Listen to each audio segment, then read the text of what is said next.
Most editing portfolio sites don't land clients, and mine used to be one of them. But after figuring out what really works, I built an editing portfolio that helped me make $1 million from editing before the age of 30. So I'm going to show you exactly how to create a high converting editing portfolio so you can start booking high-end jobs faster than I did. Like my student Rob, who booked a new creative editing client only 4 weeks into my program. To start, I'm going to show you how to stop losing potential high-end clients in the first 5 seconds. Step 1. Let's say you're interested in buying a luxury watch. Now, there are some department stores that sell luxury watches, but they sell them alongside socks and blenders and bed sheets. Compare that to a specialty watch store that only sells luxury watches. What do you think will be a better buying experience? Well, for most people buying high-end stuff, the specialty store will win every time because they only offer exactly what the customer is looking for. And this is exactly what you want to do as a high-end editor. Don't be like a department store and have your editing services sitting next to color grading services and sound mixing services. Be a specialty store and only sell one thing, your editing, because high-end clients aren't hunting for deals like people going to a department store. They simply want to hire the best person for each role on their project. And typically, if you offer a bunch of different services, it's sending a message that you're not a specialist, and that can be a deal breaker to a lot of high-end clients. Now, you don't know this about me, but I've also done a lot of producing, even high-end broadcast commercials, and I've also been paid to compose music for commercials. And early in my career, I had a site where I called myself producer, editor, composer. And guess how well that converted? It was terrible because the types of jobs I wanted, they weren't interested in hiring a jack of all trades. So pretty early on, I said, I'm just going to market myself as an editor, and that's what I do today. Now, if there's an opportunity that comes up where I could produce something or maybe compose some music, that's great, but that's not what I'm putting out into the world. So step 1 is to have a portfolio site just for your editing. And if you want to work directly with me on creating high-end projects for your portfolio, click the link in the description to check out my editing program. But even if you only showcase your editing, that's not enough for high-end clients to stay on your site. Step 2. Now let's take this store analogy a step further. We already decided that a specialty store will provide a better experience for the customer than a department store. But what if the customer already knew what brand of watch they wanted? Let's say they want to get a Rolex.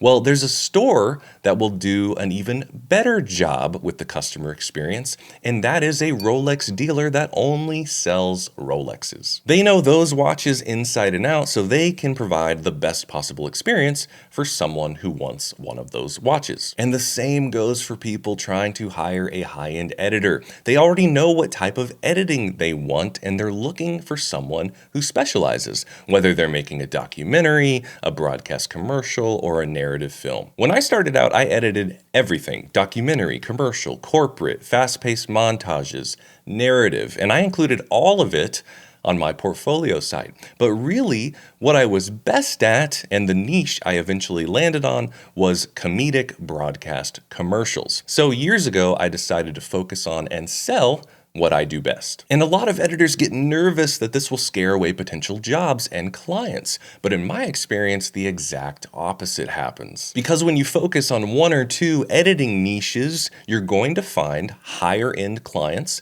You'll get them better results because it's what you're best at. And the combination of those 2 things will make your business take off. So step 2 is to focus on 1 to 2 editing niches. But even if you do that, there's a common mistake that can make high-end clients leave your site in seconds. Step 3. So here's another thing from a specialty store that we can learn from. When you walk into a watch dealer, the best watches are right there in front of you, beautifully presented in a glass case. So as soon as you walk in, within seconds, you see exactly what you need. And our portfolio sites should do the same. Now, there's a trend with portfolio sites where they show a big mosaic of all the different projects you've worked on, and it looks cool, but I think the functionality is more like a department store where you have to kind of search around for what you need. Instead, I recommend only having a couple of short clips reels that the visitor can click on, each focused on exactly one type of editing. Clearly label them, use a nice thumbnail, and with one click, your potential client can find exactly what they need, watch a couple-minute reel, and decide if you're a good fit. So step 3 is to include 1 to 2 short clips reels. And if you want me to personally guide you in creating a show reel that clients can't ignore, click the link in the description to check out my editing program. But even if you have those 1 to 2 easy to find reels, there's still a big mistake that can ruin trust. Step 4, if you shop at a department store and ask for help, there's a good chance you might be greeted by a disinterested, pimply teenager. And compare that to a high-end store where you'll likely be met by a mature, well-dressed expert. So the work on your site isn't enough by itself to get you hired. You have to present it in a way that builds trust right from the outset. So how do we build trust with a portfolio site? Well, first, get a great headshot. Pay a professional photographer if you can afford one, and if you can't, find a friend who's great with photography and plan a real shoot. Come up with a portrait that's a nice mix between professional and creative, not too far one way or the other. Then write a short bio that's front-loaded with all of your best accomplishments, and really a few sentences is best because people aren't going to be spending a ton of time on your site. So step 4 is to include a pro headshot and a short, well-written bio. Step 5. So we've all been to those big stores where if you need help with something, it's like impossible to find somebody to help you. And if you're like me, you probably just leave in frustration and don't even buy what you went in to get. Now compare that to a high-end store. Usually there's a salesperson right there, and if you're ready to buy something, I guarantee they will make it as easy as possible for you. If you don't make it clear what action you want somebody to take and easy for them to take that action, you're risking that they click away and never come back. Here's what I recommend. First, don't make them click to a separate contact page. We want to remove as much friction as possible, and that extra click isn't your friend. Instead, just include your email address with a line like, "Click here to discuss your next project." And make your email address clickable so it takes them to their email platform. I much prefer this to contact forms.